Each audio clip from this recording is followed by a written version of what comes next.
Hello, সবাই কেমন আছেন? আজকে আমি এখানে আলু কেটে নিয়েছি, পেঁয়াজ, কাঁচামরিচ, এটা দিয়ে আমি বাটা মাছ রান্না করব। এখানে কেটে নিয়েছি টমেটো।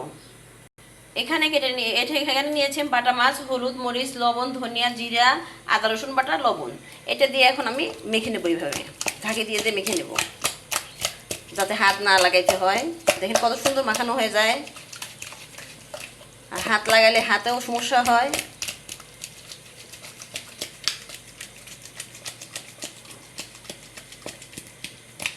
দেখেন কত সুন্দর হয়ে গেছে। এখন এটা আমি ভাজি করব। এই তো চুলোয় আমি একটা কড়াই দিয়েছি, কড়াইটা গরম হয়ে গেছে। এখন আমি তেল দিয়ে দিলাম পরিমাণ মতো।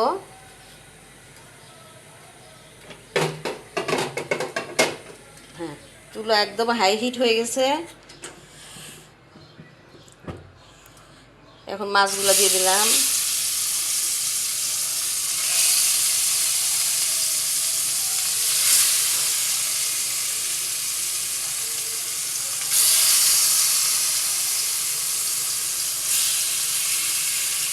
এই তো মাছগুলো এখন ভেজে তুলে নিয়ে রান্না করব। এই তো মাছটা আমি ভেজে তুলে নিয়েছি। এর ভিতর যে তেল ছিল এর সাথে আরেকটু তেল দিয়ে আমি এই যে এখানে একটু আলু, পেঁয়াজ, কাঁচামরিচ কেটে রেখেছিলাম, এটা দিয়ে দিলাম।